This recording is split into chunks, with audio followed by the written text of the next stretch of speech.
Je m'appelle Hugo Duminil-Copin, je suis mathématicien, professeur à l'Université de Genève et à l'Institut des hautes études scientifiques, et je fais partie de l'Académie des sciences. Quel est le rôle de l'Académie des sciences ? L'Académie des sciences, pour moi, ça représente le cœur battant des sciences en France. C'est ce qui permet de promouvoir les sciences auprès du grand public, auprès des décideurs politiques également. Donc il y a un rôle crucial en fait de promotion du milieu académique dans son ensemble et des sciences.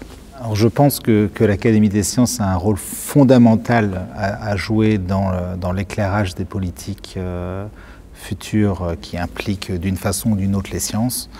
La raison pour laquelle je pense ça, c'est que en fait, ce n'est pas si évident que ça, il faut l'avouer, pour les décideurs et les décideuses politiques d'obtenir les informations en fait importantes pour faire des choix éclairés. Et donc l'Académie des sciences offre cette possibilité. Elle peut être, le décideur politique peut demander à l'Académie des sciences des rapports qui vont être du coup produits en toute indépendance et vont pouvoir l'éclairer sur ses choix. L'Académie elle-même peut s'auto-saisir également et produire des rapports ou donner des opinions sur certaines choses.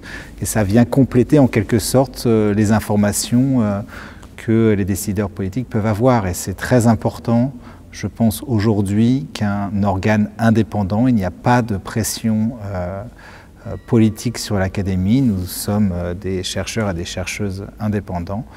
Et donc que ce type de personnes puissent donner leur avis sur des enjeux fondamentaux que peuvent être les enjeux médicaux, les enjeux de développement durable, les enjeux, etc., d'intelligence artificielle, pour ne citer que.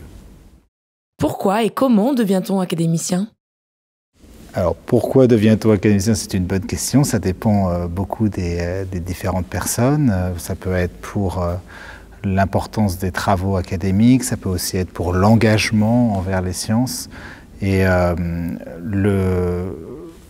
comment ? Tout simplement, un jour, vous recevez un petit email vous disant que vous avez été choisi par vos pairs. En fait, ce sont les académiciens et les académiciennes qui choisissent indépendamment les personnes qui doivent rejoindre l'Académie afin de compléter les savoir-faire, de reconnaître les compétences et de pouvoir continuer à faire fonctionner l'Académie de la meilleure façon possible. Qu'est-ce que cela représente pour vous d'être académicien ? C'est un immense honneur. Moi, je me souviens, mon grand-père était ingénieur scientifique et il pensait toujours à l'Académie comme étant finalement le lieu où les plus grands chercheurs et les plus grandes chercheuses françaises résidaient, entre guillemets, et appartenaient. Et donc, bon, il est parti un peu trop tôt, mais je suis sûr qu'il serait très très fier que j'ai finalement rejoint ce lieu et je pense toujours un peu à lui quand j'entre dans ces murs. Quel est le quotidien d'un académicien ? Une journée typique d'un académicien des sciences ou d'une académicienne, c'est compliqué à décrire parce que en fait, c'est la journée typique du chercheur ou de la chercheuse.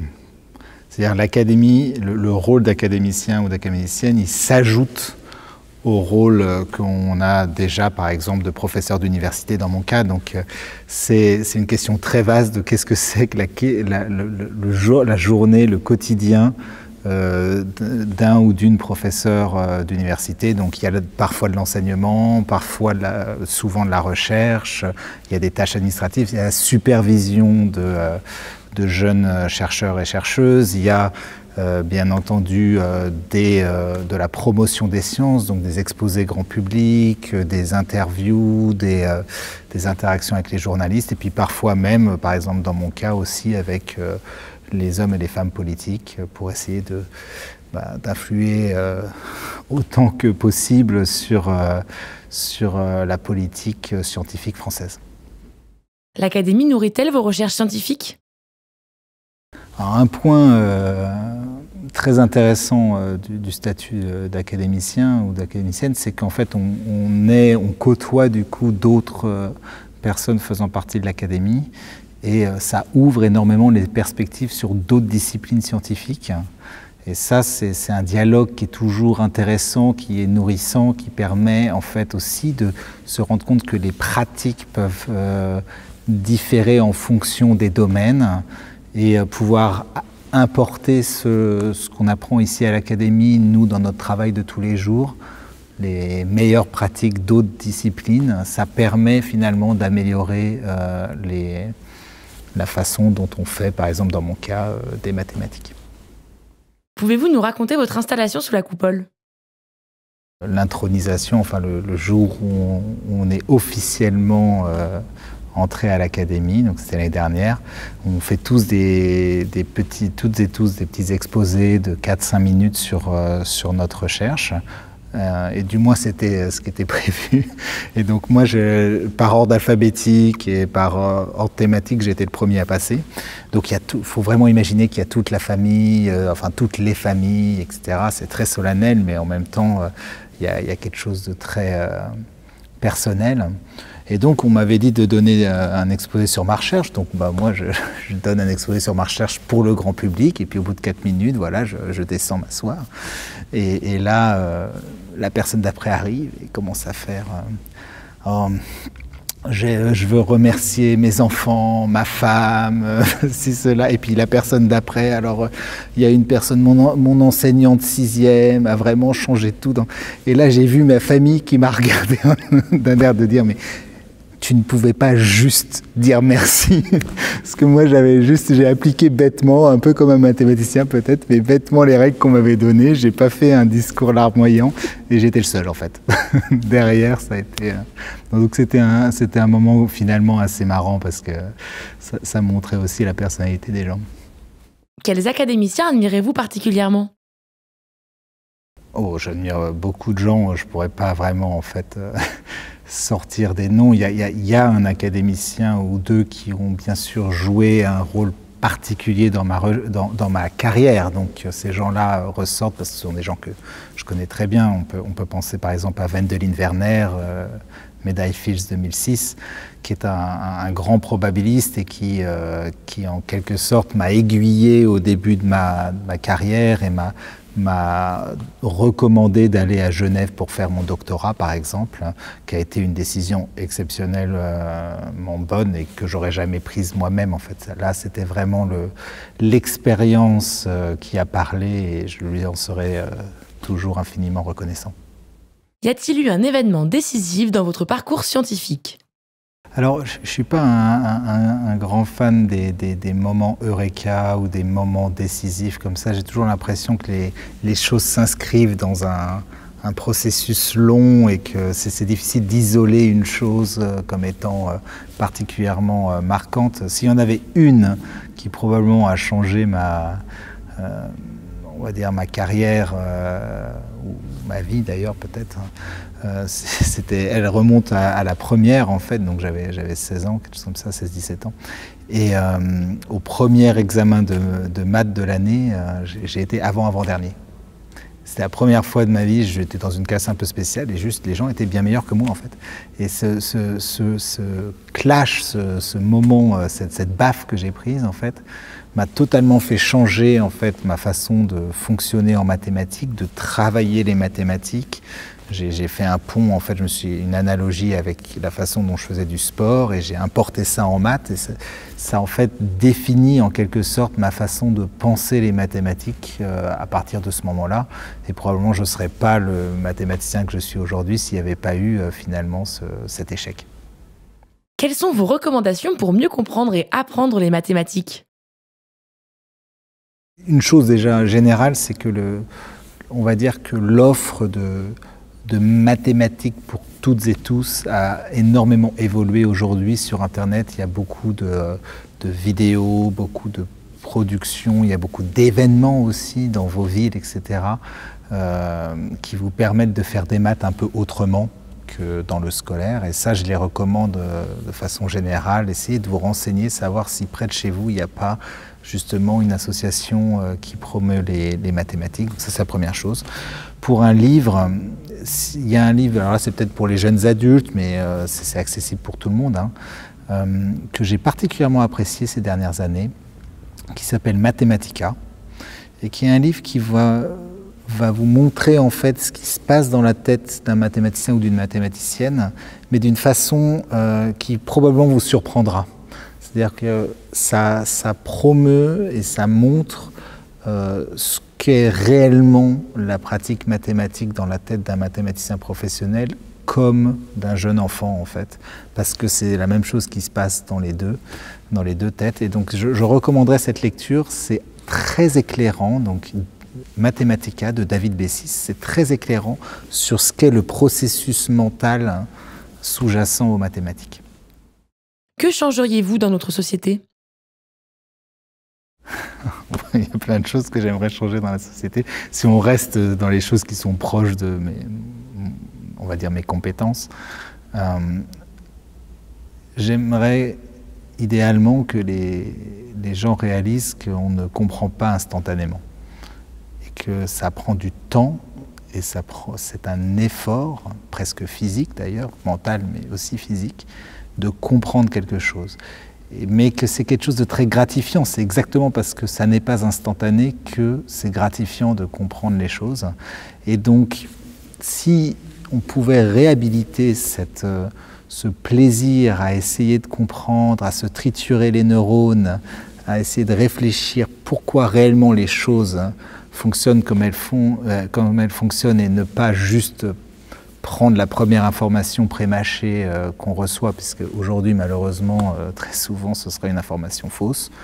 Ce serait, je pense, quelque chose qui nous permettrait d'éviter un très grand nombre de souffrances en fait, de tout ordre dans la société. Voilà. Renoncer à cette instantanéité. Quel est le plus grand défi scientifique auquel vous avez été confronté ? Alors bien sûr, les gens s'attendent peut-être à ce que je parle de mon métier, et des grandes conjectures et des choses que j'aimerais résoudre, mais en tant que père d'une jeune fille, je peux vous dire que essayer de comprendre comment éduquer son enfant, et ça c'est très très universel, et comment l'accompagner le mieux est très clairement la chose qui me déstabilise le plus intellectuellement. Mais de nouveau, c'est un challenge magnifique, et y réfléchir et se poser les questions et les bonnes questions sur comment l'accompagner au mieux, c'est de loin le challenge le plus compliqué que j'ai à vivre aujourd'hui. Et là, je peux vous dire, je les vis en parallèle avec mon métier. Donc je sais que quand j'arrive à mon bureau pour faire des maths, je me dis que c'est facile et que je suis en terre inconnue. Et quand je rentre à la maison, je redécouvre le monde et ses mystères. Quels sont les projets scientifiques que vous menez actuellement ? Alors, les projets scientifiques que je mène actuellement, en fait, sont de différents ordres. Il y a bien sûr en science toujours une idée d'approfondissement, c'est-à-dire que plus on découvre en science, on a l'impression que les sciences c'est quelque chose qui va se refermer, ça s'ouvre continuellement, au contraire, c'est-à-dire plus on découvre des choses, plus ça ouvre de nouvelles possibilités. Donc bien sûr je poursuis, on va dire, l'approfondissement des théories mathématiques que j'ai développées sur ce qu'on appelle la théorie de la percolation par exemple, quelque chose qui permet de comprendre la porosité des matériaux. Ça c'est une chose. J'essaye aussi un peu d'ouvrir en mathématiques. C'est important de pouvoir, quand ça bloque quelque part, pouvoir rebondir dans une autre direction. Donc je rebondis sur d'autres domaines de la physique statistique. Donc essayer de comprendre les transitions de phase d'autres choses, essayer de comprendre les matériaux qui sont conducteurs ou isolants, etc. Donc ça c'est pour tout ce qui est maths. Et avec la médaille Fields que j'ai reçue il y a maintenant 3 ans, il y a une chose très intéressante qui se passe, mais aussi un peu perverse, qui est qu'on est tellement confronté à de nouvelles choses qu'il y a une envie de changer aussi radicalement finalement de domaine, d'essayer de découvrir quelque chose de nouveau, parce que aussi on a l'impression d'avoir prouvé ce qu'on devait prouver peut-être un petit peu dans le domaine dans lequel on est, et puis de commencer à potentiellement tourner en rond. Et donc du coup, j'ai un domaine qui m'intéresse énormément et dans lequel je m'investis de plus en plus, c'est l'idée de la psychologie de l'éducation. Comment on apprend les mathématiques en fait, et comment Alors les enseigner, c'est autre chose, là ce serait plutôt de la pédagogie, de la didactique, ça c'est pas mon métier et je serais incapable d'aider. Mais sur la compréhension de ce qui se passe justement quand on crée des mathématiques, quand on apprend des mathématiques, quand on a des intuitions mathématiques, c'est quelque chose que je trouve fascinant et dans lequel je m'engage avec mes collègues de plus en plus. Quelle est l'importance de la transmission dans votre activité scientifique ? Alors transmettre, je pense qu'il n'y a pas un seul scientifique ou pas une seule scientifique qui vous dira pas que c'est le moment où son idée prend vie, en quelque sorte. C'est-à-dire que la valeur de ce que l'on fait n'apparaît qu'au moment où cette chose, ou cette idée, ou cette démonstration, etc. est reprise par d'autres personnes et utilisée par d'autres personnes. Donc la transmission, c'est au cœur de notre métier. Et c'est une volonté continue de notre part de transmettre au maximum aux gens. Maintenant, il y a la transmission donc, interprofessionnelle, c'est-à-dire vraiment à d'autres, enfin intraprofessionnelle, c'est-à-dire à d'autres mathématiciens et mathématiciennes. Et après, il y a plus généralement l'enjeu de la transmission des sciences et du goût des sciences au grand public. C'est-à-dire aux jeunes, mais aussi, il ne faut pas oublier, aux parents, aux journalistes, à tout ce qui fait la sphère publique en France. Et ça, c'est très très important. C'est une question très compliquée parce qu'elle implique de très nombreux acteurs et actrices. Il y a les enseignants et les enseignantes d'un côté, il y a les chercheurs et les chercheuses, il y a les journalistes. Donc c'est tout un enjeu, il y a tout un équilibre à obtenir. Et force est de constater qu'aujourd'hui, malheureusement, en France comme ailleurs d'ailleurs, l'équilibre n'est pas vraiment là. On a plus on entend plus parler d'un rejet de plus en plus important des sciences que d'une appétence de plus en plus grande. Donc il y a quelque chose à faire. C'est très important de se poser ces questions-là. Je n'ai pas de réponse toute cuite parce que c'est un enjeu compliqué, mais c'est un enjeu primordial. Et d'ailleurs, l'Académie des sciences s'engage pleinement là-dedans, dans cette direction, parce qu'on a conscience que tout le monde doit trouver collectivement, enfin ensemble, une solution. La science est-elle menacée aujourd'hui ? Je pense que ça fait partie du rôle des académiciens et des académiciennes. Ce sont de facto, on devient des personnes publiques quand on entre à l'académie, et donc on doit promouvoir et défendre les sciences autant que possible. Et c'est vrai qu'aujourd'hui, on le voit effectivement aux États-Unis, on le voit aussi dans une moindre mesure en France, sur pas mal de points. Il ne faut pas non plus penser qu'il n'y a que ailleurs qu'il y a des soucis. On voit qu'il y a un rejet des sciences, il y a un relativisme ambiant qui s'est installé, chaque opinion vaut la même chose, etc. Et donc il y a un véritable enjeu ici, et l'Académie s'est d'ailleurs engagée dans Stand Up for Science, et elle aura à le faire dans plein d'autres domaines dans les prochains mois et les prochaines années, parce que c'est un combat, et j'utilise le terme combat parce que malheureusement je pense que des gens sont vraiment dans le rejet systématique de certains faits scientifiques. Donc il y a vraiment un enjeu de combat qui va être long, et il faut s'y préparer. Quel message aimeriez-vous transmettre à ceux qui nous regardent ? Ce que j'aimerais transmettre, c'est que les sciences en général, et il y a une immense diversité en fait de sciences, c'est l'équivalent un petit peu, là je parle probablement plus aux jeunes, c'est des domaines où vous pouvez ressentir les mêmes émotions que ce que vous pouvez ressentir quand vous faites de la musique ou quand vous faites du sport, c'est-à-dire un sentiment d'accomplissement après un effort. Donc l'effort au sens positif, en quelque sorte. Et effort d'avoir appris sa partition, effort d'avoir fait son entraînement, etc. Après ça, il y a ce moment de bonheur quand on arrive à faire les choses, quand on découvre, quand on comprend. Et donc du coup, essayez de vous diriger vers ces disciplines. Elles sont magnifiques. Je peux vous garantir que quel que soit le métier que vous ferez qui utilisera ces sciences, vous aurez du plaisir à le faire parce qu'il y aura cette stimulation, ce bonheur de réfléchir avec votre cerveau.